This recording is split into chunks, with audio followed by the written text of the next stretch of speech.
Que la grâce du Seigneur Jésus-Christ, l'amour de Dieu et la communion du Saint-Esprit soient avec vous tous. Amen.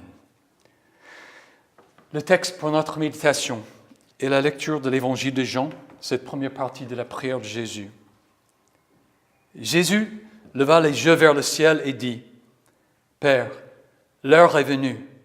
Révèle la gloire de ton Fils, afin que ton Fils aussi révèle ta gloire. Tu lui as donné pouvoir sur tout être humain, afin qu'il accorde la vie éternelle à tous ceux que tu lui as donnés. Or, la vie éternelle, c'est qu'ils te connaissent, toi, le seul vrai Dieu, et celui que tu as envoyé, Jésus-Christ. J'ai révélé ta gloire sur la terre. J'ai terminé ce que tu m'avais donné à faire. Maintenant, Père, révèle toi-même ma gloire auprès de toi, en me donnant la gloire que j'avais auprès de toi avant que le monde existe. Je t'ai fait connaître aux hommes que tu m'as donnés du milieu du monde. Ils étaient à toi et tu me les as donnés, et ils ont gardé ta parole. Maintenant, ils savent que tout ce que tu m'as donné vient de toi. En effet, je leur ai donné les paroles que tu m'as données, et ils les ont acceptées, et ils ont vraiment reconnu que je suis sorti de toi, et ils ont cru que tu m'as envoyé. C'est pour eux que je prie. Je ne prie pas pour le monde, mais pour ceux que tu m'as donnés, parce qu'ils sont à toi. Tout ce qui est à moi est à toi, et ce qui est à toi est à moi, et ma gloire est manifestée en eux. Désormais, je ne suis plus dans le monde, mais eux, ils sont dans le monde, tandis que je vais vers toi. Père Saint, garde-les en ton nom, ce nom que tu m'as donné, afin qu'ils soient un, comme nous. Voici l'Évangile du Seigneur. Veuillez vous asseoir.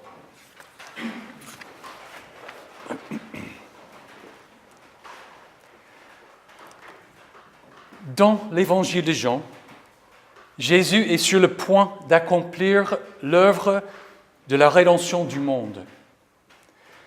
Le lendemain, il sera crucifié et quelques semaines après, il quittera le monde. Il prie donc pour lui-même qu'il accomplisse son œuvre et pour ses disciples, que Dieu les garde. En effet, Jésus avait fait connaître Dieu à ses hommes. Et cette révélation de Dieu aux disciples a eu pour résultat le fait que les disciples, comme Jésus lui-même, n'étaient plus du monde. Ils connaissaient Dieu et lui appartenaient. Cela est vrai pour nous aussi, pour toute personne qui a connu Jésus-Christ. La personne qui a connu Jésus a connu Dieu et n'est plus de ce monde. En effet, Jésus nous a choisis du milieu du monde en nous faisant connaître Dieu. Jésus nous a fait connaître Dieu. C'est une vérité très, très importante. Pourquoi ? À cause des déclarations que Jésus avait déjà faites avant cette nuit-là. Par exemple, celle qui est la mieux connue. C'est moi qui suis le chemin, la vérité et la vie. On ne vient au Père qu'en passant par moi. Si vous me connaissiez, vous connaîtriez aussi mon Père. Et dès maintenant, vous le connaissez et vous l'avez vu. L'apôtre Jean insiste sur ce point dans une lettre. Dieu nous a donné la vie éternelle. Et cette vie est dans son Fils. Celui qui a le Fils a la vie. Celui qui n'a pas le Fils de Dieu n'a pas la vie.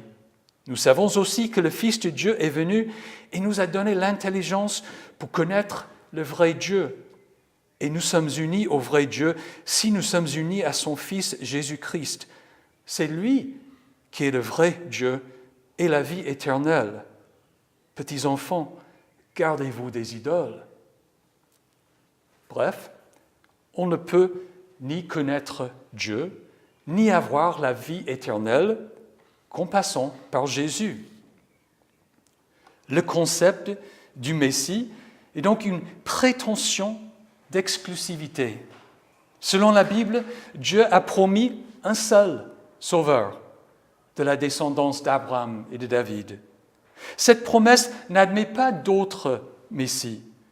Si Jésus est le Messie, alors toute autre personne prétendant nous montrer le chemin de réconciliation avec Dieu, même si elle ne se donne pas le titre de Messie, est un menteur qui, en fait, nous détruit.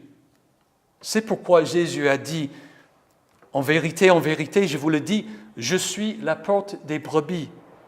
Tous ceux qui sont venus avant moi sont des voleurs et des brigands.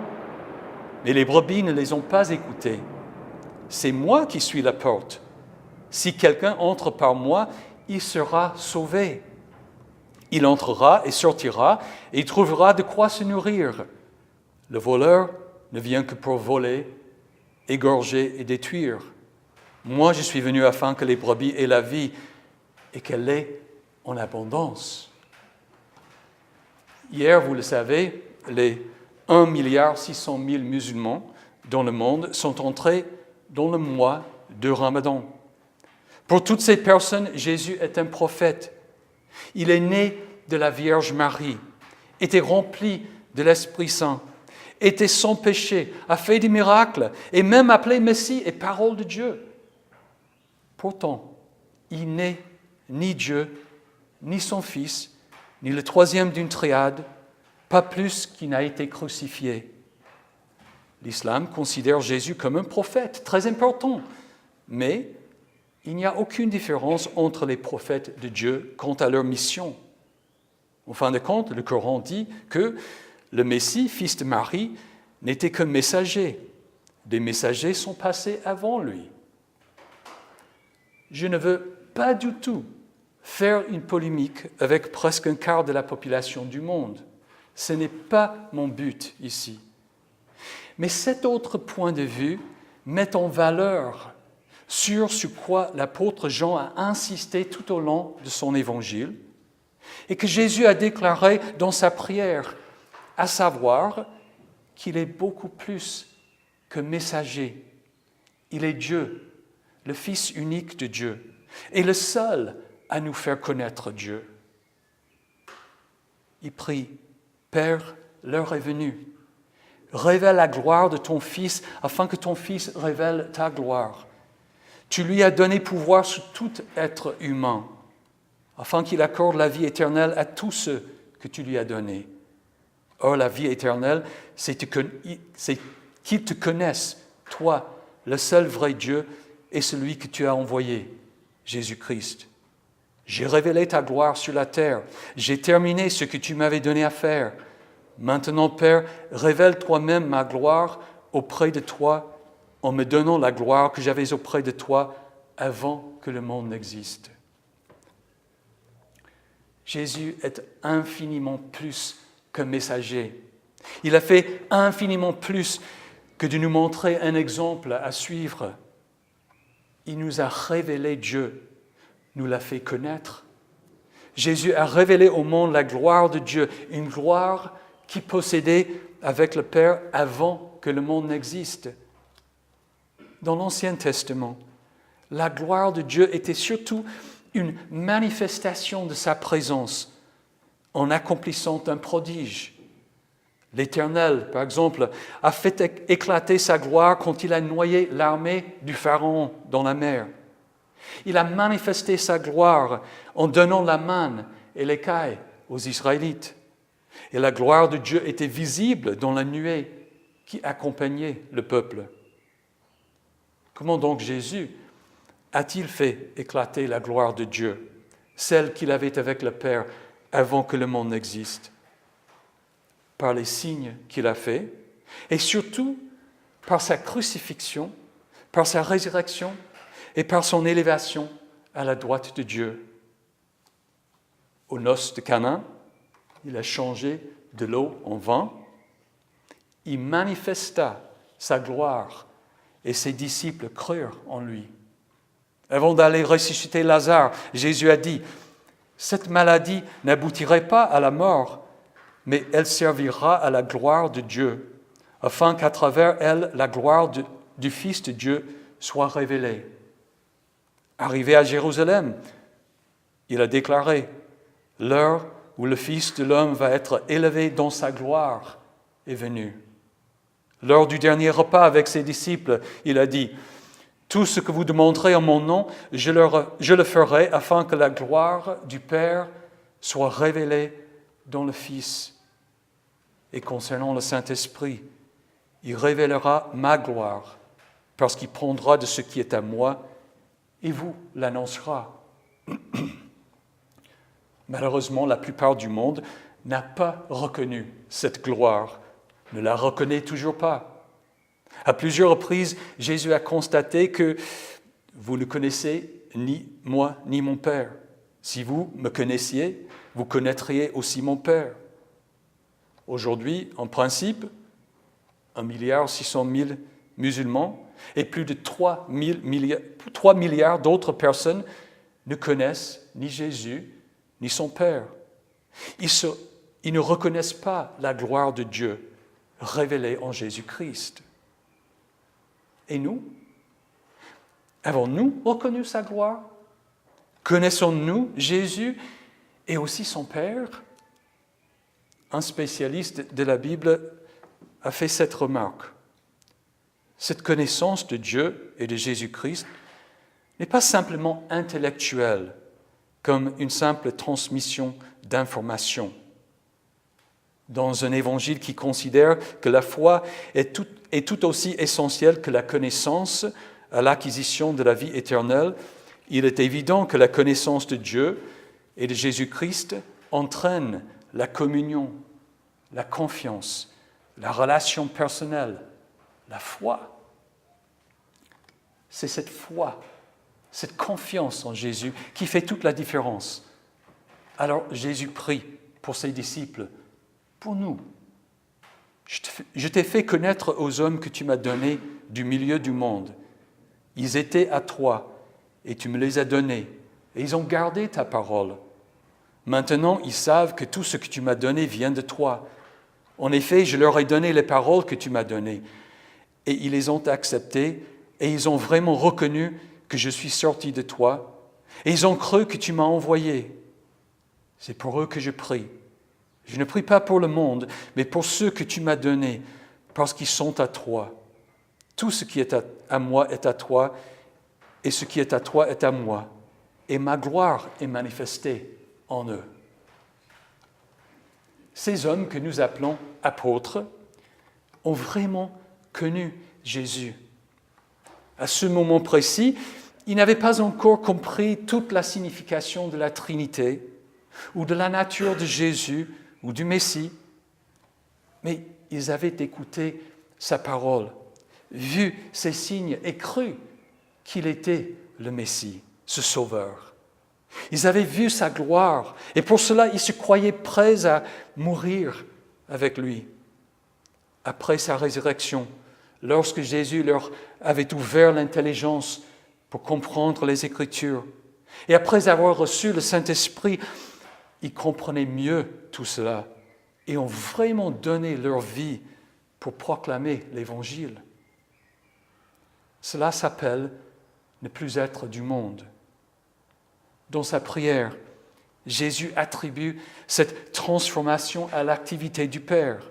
« Je t'ai fait connaître aux hommes que tu m'as donnés du milieu du monde. » Jésus s'identifie si intimement avec le Père qu'il a pu dire aux disciples qu'il les a choisis du milieu du monde et que le Père les lui a donnés.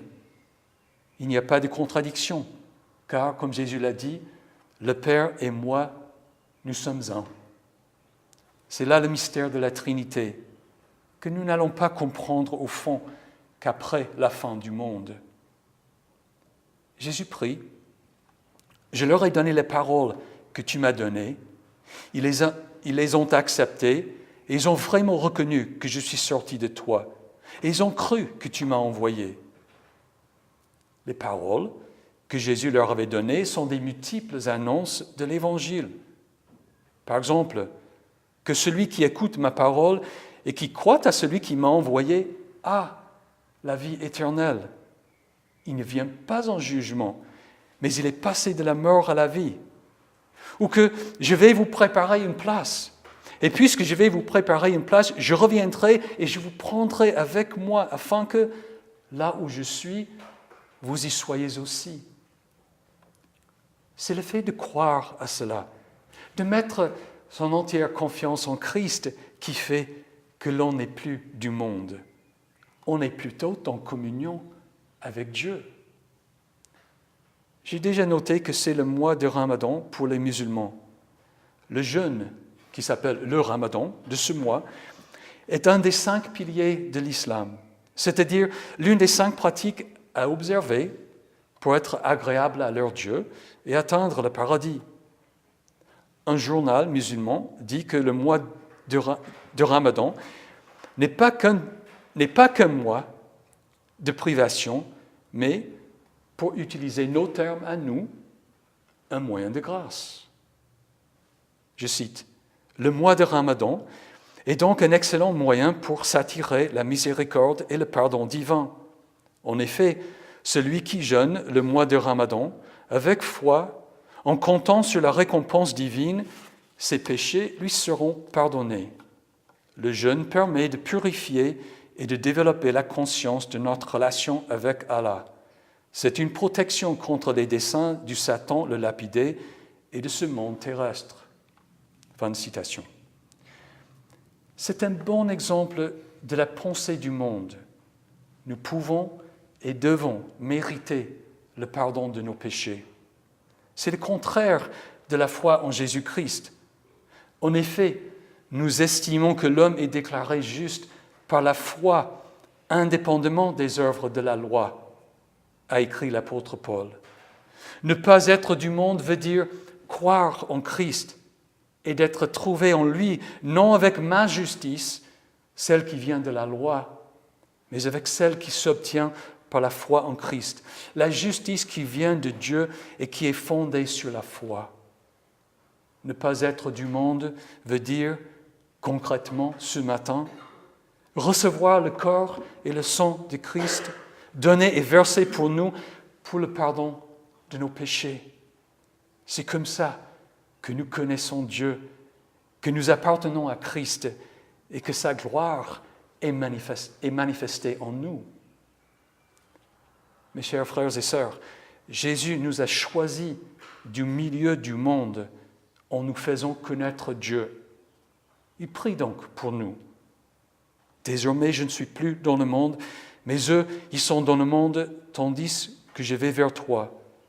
Père Saint, garde-les en ton nom, ce nom que tu m'as donné, afin qu'ils soient un, comme nous. Oui, Père, garde-nous au nom de Jésus-Christ. Amen. Que la paix de Dieu, qui dépasse tout ce que l'on peut comprendre, garde votre cœur et vos pensées en Jésus-Christ pour la vie éternelle. Amen.